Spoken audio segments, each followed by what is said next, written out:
We're Oh, still not. wonderful. So we are live in Dockside. Hello, everybody. Hello, Catherine, Kim. Hi, Catherine Kim. Yeah, that's me. I know. It's a good thing that I can answer. I sometimes say, you hear somebody talk and they say, hey, hey, hey, hey, hey, you. And the best is parents. I When they think call you every other child's name. Catherine, Mark, Brad, Angie, Brenda. Oh, Kim, You.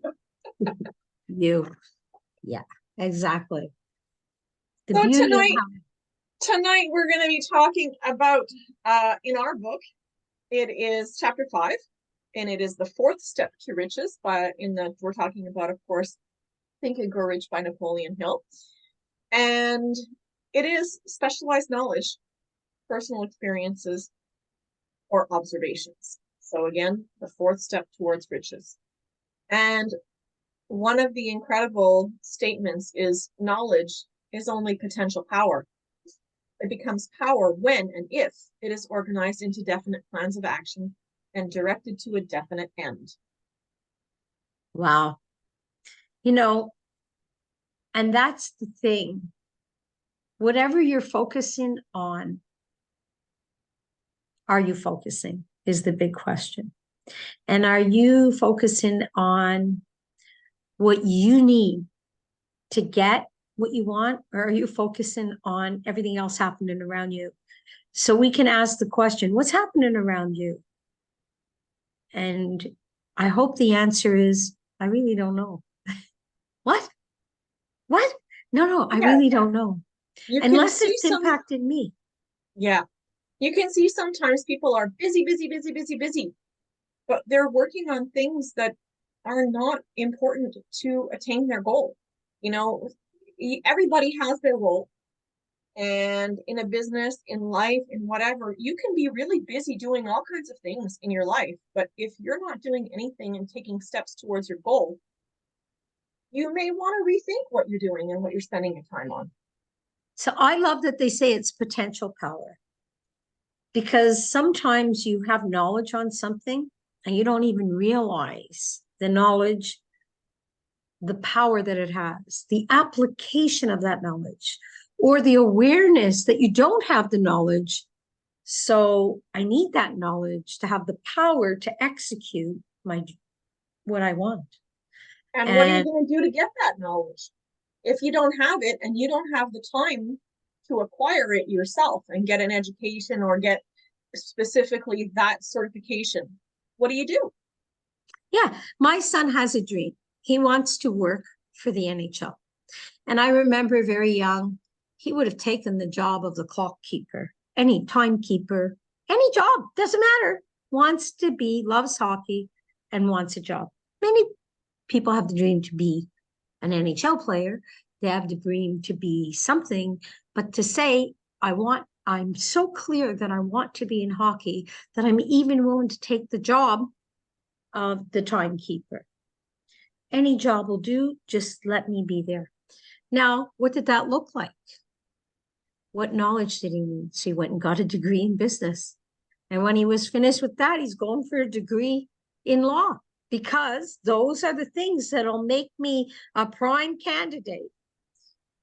Make an app, work in analytics. So it's not, we live in an instant gratification thing. So we say, oh, I don't have that knowledge, so I can't do that. You can't do that now. How can you get that knowledge? And do you need it yourself? Mm-hmm. It's so powerful. So he's at an age where he has the opportunity still, and he has the time, and he has the financials or the backing to attend educational institutions. But what happens if you're somebody who's older and you need that knowledge now, and there is no university that's going to admit you, and you don't have the time to take that course? How can you get the help that you need? What are you going to do? I'm going to read Think and Grow Rich, and I'm going to go to the chapter on Mastermind Alliance, and that's one of the steps. And I'm going to realize, wow, like he really did think about everything. So Mastermind Alliance, for anybody who's listening and watching, means that you surround yourself with people who have that knowledge and you work with them. It's And as if simple you as stick that. around and show up every week, when we get to the 9th step, we'll have lots of fun with that. Lots of fun. You throw out a teaser, but the 9th step is the power of the mastermind. Just for anybody who's listening, stick around and come. You're always going to get something. You're going to get a nugget and you're going to get some great information to work with. So we were also planning to talk about the word educate. Mm. The word educate is derived from the Latin word educo, meaning to educe, to draw out, to develop from within. How interesting is that? So really, education is not having stuff drilled into you, although, you know, it can be argued that the educational system has to drill stuff into you to maybe sometimes pull stuff out of you. But at the end of the day, we have so much within ourselves. I love that you just said that, how interesting, because it was like the universe goes screaming at me to say, no, what it really is when they say to draw out of you is to find what else you have. What are you connecting to? And we have a lot to learn these days because we keep stuffing it up. It's like everything we do. We like think about our life. I want. I get it. You know what? There is no room in the closet to get the new blouse. It doesn't fit. There's no hangers. There's no space. So what happens? I keep the old blouse. But let's say I recycle and give somebody something I have because I don't need it. I haven't wore the blouse in 15 years, but one day I may need it. So I'm filling up the space. I'm filling up my mind. I'm getting. When I'm receiving all that stuff, there's no room for anything to come out, come up, to bubble. You know what? Why do you need it? Why do you need it? Why do you have to? You know, people will say to me, I have a great memory. And I do. But there's some things I don't remember at all. At all. And somebody will say, how did you miss that? It wasn't valuable enough for me to keep and take space At that moment. at that moment. Mm. I'm gonna put a quote out there, and I know I've mentioned this before, but I'm not sure where I mentioned it or when I mentioned it. And it is Wallace Wattles, and he says, "You are not mentally developed by what you read, but by what you think about what you read." So that hits straight into what we're talking about. You can read something and learn something, but it's what you do with it that comes from you, putting things together with it, matching it up with knowledge that you already have or passions that you already have to really create something. You could be educated in art, in law, in whatever you want, but if you don't have a passion to do it, well, let's say if you have a passion to do it, you're going to be so much better at it, I guess is the better way to say How do you connect to it? How do you disconnect from it? it. The two are very similar. How am I going to connect to get the best? And how am I going to disconnect? I had a very interesting thing happen this week while reading My Father Knew the Secret by Brian Proctor. Very interesting. I was asked to do this exercise, and I thought, so I'll bring it to the table now because it was just more interesting. You know, when something happens and you say, I didn't know that. And I should have known it, but I didn't know it. And they asked us to think of a time, think of something that's happened and are reoccurring for you that it's happening regularly. It's almost holding you back. Okay, that sounds pretty easy. But then the interesting part is, and I've got the page right here. Can you think of a current or past challenge in your life? And then you're going to write what what it is you learned from that. I don't know if I shared it with you, but it was so astounding because it came out that my challenge is exclusion, being excluded. Like I thought it was my challenge, and I dealt with it. And I realized I don't have that challenge. But I had to peel the onion. And it came to my awareness after I was learning the lessons. So I got the lesson. And then all of a sudden I realized it wasn't the exclusion, it was the expectation that went with exclusion. So sometimes when you're trying to receive, I was receiving, I know what it is.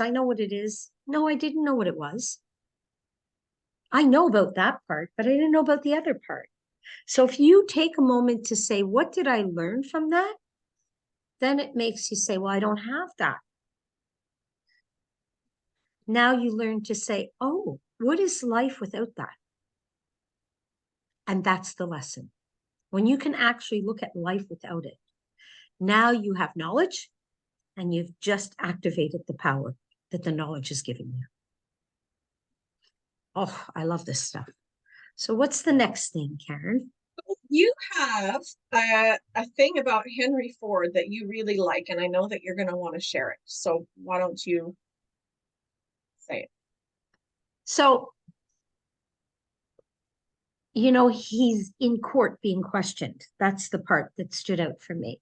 And I'll read exactly what it said in the book. I guess the judge or the person says to him, now, will you kindly tell me? No, he answered this. He was asked questions. So I don't know whether they were checking. I don't know what the purpose of it, but it really was about checking his memory or something to that effect. And we do this all the time. I'll look it up while you're talking, and I'll and it was like, check the memory. Like we do this all the time. We have an older parent or grandparent and we look and say, oh, do they have dementia? Can I check this? And, and you'll ask a question. I remember at the early stages of dementia, they asked my mother, who would you call if there was an emergency? The answer is 911. She answered, I never would have called 911 anyways. I didn't know about them. And that's the point. They didn't know. So watch this. Henry Ford says, now, will you kindly tell me why I should clutter up my mind with general knowledge for the purpose of being able to answer questions when I have men around me who can supply any knowledge I require? Any knowledge. He paid people. Why does he have to clutter his mind? Well, even when I didn't have people to answer the questions for me, I don't clutter my mind with things that are like, what do I have to know that for? Okay. And I'm really impressed with people that do, but I don't. And what I'm going to say is, what a great question to ask yourself when you're thinking of something. What is clutter in my mind right now? And how do I avoid, I was reading in this book, I've got like 6 books around me right now, The Game of Life and How to Play It. And I really appreciated this point. This person would always complain about her life. Oh, Roxanne's joining us. This person would forever complain, I'm sick and tired of things. I wish I lived in a trunk. And she added, like, that's all she kept saying. Hi, Roxanne, we're in Facebook, sharing book club. But I'm sharing something I'm reading in our book of the month from Sage Navigation, The Game of Life and How to Play It, not one we're reading. And it's so interesting. It's written in 1925. So this is an example. A woman once asked me why her life was now one of poverty and limitation. Okay. She had a home. She was surrounded with beautiful things and she had plenty of money. But she was tired of managing her home and said so often, I'm sick and tired of things. I wished I lived in a trunk. Now, how many times? No, think about it. Because I could tell you, I've heard many people make a statement like that. Oh my God, I'm just so overwhelmed. I just wish I would live on a campsite somewhere and not have to worry about anything. Okay. So guess what? Today, I am living in that trunk. She had spoken herself right into a trunk. The subconscious mind had no sense of humor. Think about that. No wonder I get along with the subconscious mind. No sense of humor. And people often joke themselves into unhappy experiences. Joke themselves. You make a joke. You don't even know the power of your joke. I was like, I got to share this with somebody. Like, you make a joke. Oh, I was just joking. But guess what? You put it out there. You put it out there. Put it in there, in and out and everywhere. It's like, so now when you live in a trunk, At least you want to live on a beach, not a trunk. Amen. Yeah, I tell people all the time, bite your tongue. You be careful. Don't put that out there when you say things like that. Yeah, I love my morning Be conversation. careful what you wish for. Yes, absolutely. But I mean, those things, when they say that, it's not a wish, it's a silly statement that you kind of don't give any credence to, but yet you put it out there and you say it. So guess what happens? It comes about. So if you're sitting there right now and you're wondering, how do I get into that community? They seem to be having fun. Or what the heck are they going to talk about? We don't know what's going to come out. We never know what we're going to talk about. We never know. Here's the one thing we know. If it gets off track and it's negative, we don't spend time there. We don't live in that world. So if you want to be here with us tonight, go to the website, sign up to be in book club. It's right there. Join us in book club. It says right up at the top of the page. All you do, put in your email.